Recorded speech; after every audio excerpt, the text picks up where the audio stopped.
కానీ శారదాపీఠం ప్రజలకు ఇలా హిందూ ధర్మాన్ని ప్రచారం చేసేటువంటి శారదాపీఠం, భక్తులకు వేదికగా ఉన్న ఈ శారదాపీఠమే నీ కనబడ్డదా కూల్చడానికి?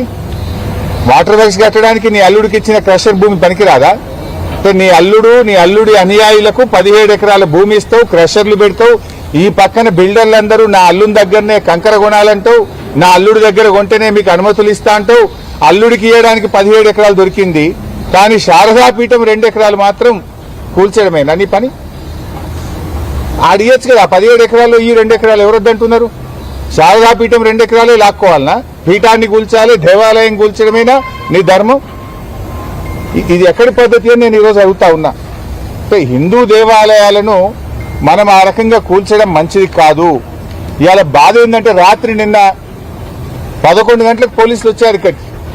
రాత్రి 11 గంటలకు పోలీసులు ఎంఆర్ఓ వచ్చి కనీసం నోటీస్ లేదు, విషయం లేదు, అసలు ఈ ల్యాండ్ తీసుకుంటున్నారు అనేటువంటి విషయాన్ని పీఠాధిపతికి గాని ఈ పీఠాన్ని నిర్వాహకులకు గాని ఒక మాట కూడా చెప్పలేదు. పేపర్లో వచ్చిన వార్త, పేపర్లో కేబినెట్ లో నిర్ణయం అయిపోయిందని పేపర్లో వార్త. రాత్రి పోలీసులు ఎంఆర్ఓలు వచ్చేసినారు. నేను ఉదయం ఇక్కడ 8 గంటలకు ఏదో కూల్చేటట్టున్నారు సార్, తహసీల్దార్లు వచ్చిండ్రు, వందలాది మంది పోలీసులు వచ్చిందంటే పొద్దున్నే నేను ఇక్కడికి వచ్చిన. నేను వచ్చేసరికి ఇక్కడ వందలాది మంది పోలీసులు ఉన్నారు. నన్ను చూడగానే పోలీసులంతా పారిపోయారు. నేను వచ్చినప్పుడు పోలీసులు ఉన్నారు, నేను పీఠం లోపలికి వచ్చి బయటకు రాగానే పోలీసులందరూ పారిపోయింది ఇక్కడి నుంచి. అంటే ఎందుకు దాక్కుంటున్నారు పోలీసులు? రాత్రి పోలీసులు ఎందుకున్నారు? ఆ వీడియోలు ఉన్నాయి, రిలీజ్ చేస్తాం. పొద్దున నేను వచ్చినప్పుడు పోలీసులు ఉన్నారు ఇక్కడ, అంటే నేను రాగానే పోలీసులంతా పారిపోయారు. ఇక్కడ ఒక తహసీల్దార్ ఉండే ఇందాక నేను వచ్చినప్పుడు, ఆర్ఐ ఉండే, వాళ్ళు పారిపోయారు. అంటే మేము రాగానే ప్రశ్నిస్తామని, దొరికిపోతామని ఎంఆర్ఓ, గిరిదావరి, పోలీసులు అంతా పారిపోయింది. అంటే ఏంది మీ ఉద్దేశం? అర్ధరాత్రి పూట దేవాలయాన్ని, మఠాన్ని కూల్చేస్తాము, నోటీసులు ఇయ్యము, చట్ట ప్రకారంగా మేము పద్ధతులు పాటించము అని చెప్పడమేనా?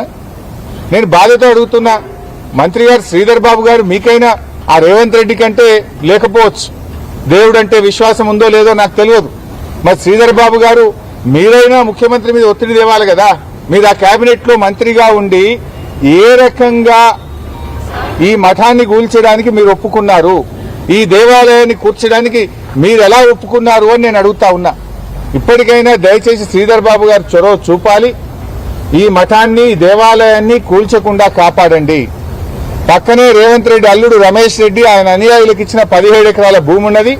అక్కడ కావాలంటే హైదరాబాద్ మెట్రో వాటర్ వర్క్స్ వాళ్ళకి ఆ ల్యాండ్ ఇచ్చి అక్కడ మీరు ఎంతైనా నిర్మాణం చేయండి, దానికి అభ్యంతరం లేదు. స్థలం లేక కాదు, మీరేదో కక్షతో చేస్తున్నారు.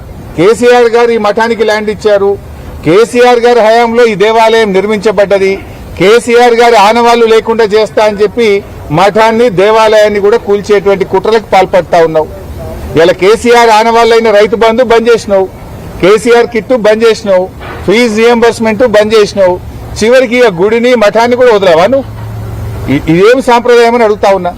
పొద్దున స్వామీజీ గారు చెప్తున్నారు, రోజు ఆలయంలో పూజలు జరుగుతుంటే మా బ్రాహ్మణులు వెళ్లి పూజకు వెళ్తుంటే పోలీసులు పూజ చేయొద్దని ఆపారట. ఈరోజు పూజను ఎట్లా ఆపుతారు?